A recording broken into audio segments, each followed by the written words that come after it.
Video games give us a ball of time, every time. And it's always a treat giving in to gaming nostalgia. It's like wearing rose-tinted glasses, except it's colorful and pixelated and a roller coaster of emotions that we can't help but welcome, like a dear old friend. So look for a phone booth in Time Warp, with us here with me, Patrick Hickey Jr., author of the Minds Behind the Games book series at Megacat Studios, as we share with you this week's video gaming history lesson. Oh, and you see that thumb thing on the screen? It's an enemy that beckons to be smacked. Smack it! Now!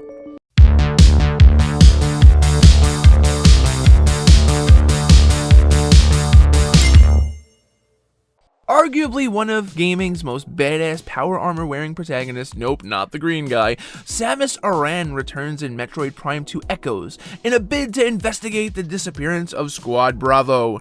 As her gunship crash lands on a planet called Ether, she blasts her way through hordes of dimensional aliens and discovers a dark secret prowling and hunting her.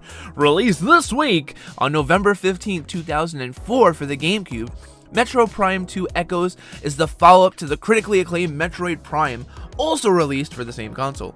Like its predecessors, it's considered to be just as good, even better for a sequel selling 470,000 copies in North America and ranking 9th in its debut month in Japan. It was initially conceived as Metroid Prime 1.5, with much of the concept and story already laid out and the addition of a multiplayer component. The sequel also dropped infinite beam shots for beam ammunition, making it the first time in the series to have such a feature. Echoes was also critiqued for its unforgiving difficulty compared to its predecessor, so much that Retro Studios decided to dial it down for the difficulty of Metroid Prime 3. Another fun fact, did you know that ilovebees.com ARG marketing ploy they did for an armored protagonist of a certain game released in the same year as Metroid Prime 2? Yes, I'm talking about that green guy. If you do, then Retro Studios, or rather Nintendo, they're not admitting to anything, did a spoof of that exact marketing. Check these out, 32 URLs all rhyming like the original I Love Bees website. I love beams, I love beats, I love beasts, I love eves, I love beaks, I love skis, I love tees. Whew, what a mouthful. Whew! All those sites are down now, but when they were up, they all had an image of Samus with the tagline, "All your bees are belong to us. Never send a man to do a woman's job." Awesome. Faxanadu is such a weird name for a video game, and we can all agree on that, but if you know its origin, then you'd be surprised it's a blend of, wait for it, Famicom and Xanadu. Pretty neat, huh? Interestingly, Faxanadu is now a spin-off of Xanadu, which in turn is the sequel to the 1984 action RPG Dragon Slayer. The story revolves around a nameless elf protagonist who went home only to see his whole town razed. This has got to be an RPG trope by now. By dwarves. Think Legolas and Gimli, but with funnier banter, and the dwarves are jacked as hell by the doings of a dark lord from space called the Evil One. The Dragon Slayer franchise was known as the granddaddy OG of the action RPG line of games, and the proto-Metroidvania that started the genre, defining features of a side-scrolling platform with the ability to attack in real time, run, jump, explore, and collect items. Yeah, Faxanadu was in fact one of the first games with an early vision of an open-ended level design. And we see the reach of its influences in other upcoming games like the Wise series, and even in Final Fantasy VII, Final Fantasy VI, Final Fantasy V. So, on a not-so-serious note, did you know that there was also a Saturday morning cartoon called Captain N, the Game Master, released in 1990? Yeah, I'm old, I remember it. It featured 2 episodes dedicated to Faxanadu, aptly titled The Feud of Faxanadu and Germ Wars. It featured quirky characters such as the Elven King being named Melvis, who looks and sounds like Elvis Presley, but later changed his voice on the second episode, maybe to avoid backlash. Speaking of avoiding backlashes, the international release of the game featured the absence of crucifixes and crosses, and any association with religious symbols. Nonetheless, the game really is an underrated hidden gem and an RPG worthy of being explored. Who knows? This might make you a Faxanadu. Our favorite plumber brothers dive their way into the pipes of the handheld console in the Game Boy Advance's Mario and Luigi Superstar Saga. Released on November 17, 2003, it was named one of the best GBA games released during the year, according to GameSpot. Proof enough, in the US alone, it sold 1 million copies in the span of 3 years, earning a whopping $30 million. The gameplay alone is fun and centers around the brothers in an isometric overworld RPG that is unique to other games requiring both protagonists to be controlled simultaneously, made for some pretty fun situations. The button mapping is simple enough with the A button for Mario and the B for Luigi that controls their individual actions. But don't be fooled by the simplicity, as it opens a myriad of ways of traversing the overworld, like Luigi squashing Mario with the hammer to make him smaller, thus being able to crawl into small gaps, or Mario flattening Luigi so that he acts like a surfboard, allowing for traversal on water environments. I know it sounds like I'm not making sense, but it's a video game. Other than that, the combat system follows a side-scroll, turn-based attack system that allows for dodging and counterattacks if button prompts are timed right. What is a video game without its fair slew of Easter eggs? One such Easter egg is Nintendo's slogan being referenced to by the Sledgehammer brothers as they give you their hammers. One of them screams, "Pow, now you're playing with power." Speaking of power playing, a glitch in the US version happens wherein peppers which temporarily boost attack and defense can be exploited permanently for the whole battle sequence by reviving a KO'd character under a peppers effect using a 1-up. Now, that's spicy. Spicy doesn't quite describe how Tetris was during its heyday, and its relevance is still felt up until now with the release of Tetris Effect in 2021. Who wouldn't be able to recognize the iconic 4 blocks making up a Tetris piece? The video game is so iconic that on this date it has sold over 500 million plus copies and has been released on almost all possible electronic devices. The Game Boy Color also saw the game's release on November 18th, 1998 and was called Tetris DX. It's really a no-brainer how popular the game is, and for over 40 years its original game mechanics have been largely preserved with only minor additions and deviations across different versions.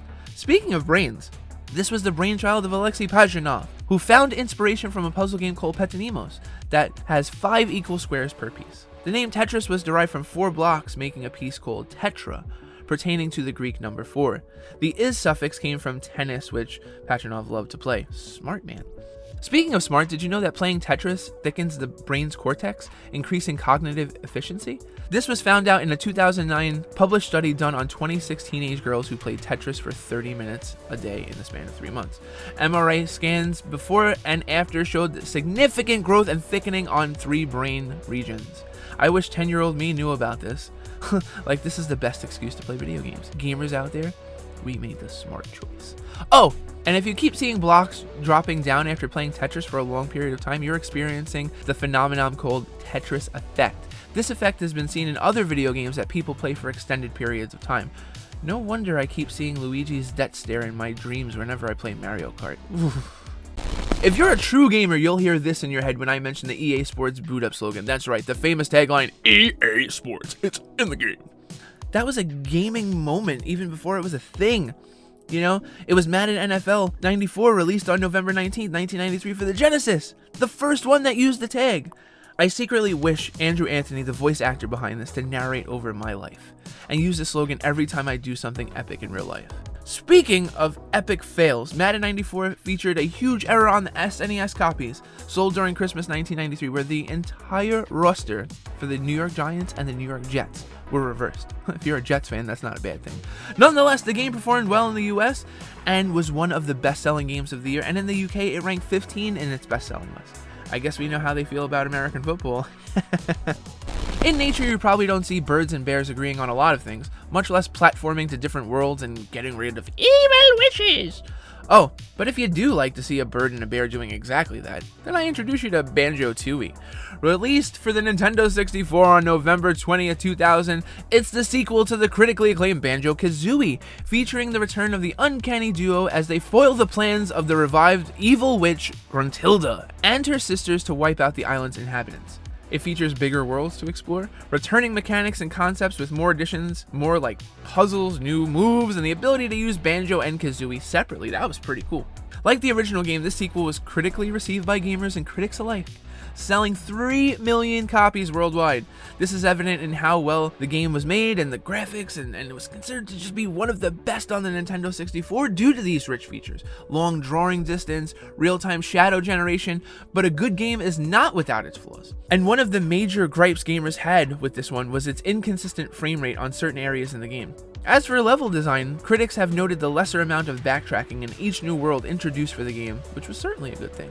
Good things come in different sizes and shapes, but the best shape is definitely that of an egg. Easter eggs in Banjo-Tooie are plenty, but the most notable ones are in Jolly Roger's Lagoon. You can get a jiggy by repowering and rescuing a stranded UFO underwater.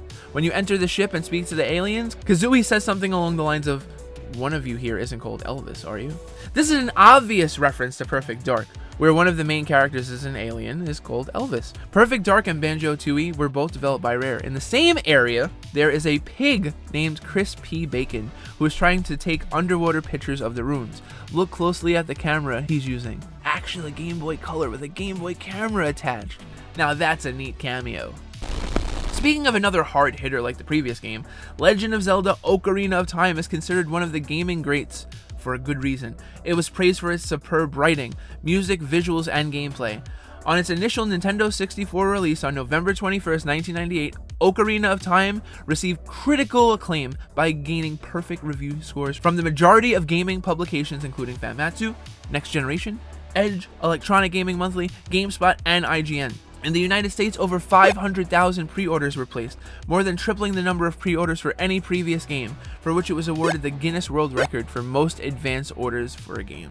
The titular Ocarina of Time plays into the major story beat in the game as it is used in order to claim the Master Sword. This allows Link to be transported 7 years into the future, allowing the player to play as an adult Link. That's cool. Players can switch between the two time periods freely later as the game progresses. Another feature that plays into the Ocarina feature but has no effect on the gameplay is the ability to change the pitch of the Ocarina by moving the controller's analog stick.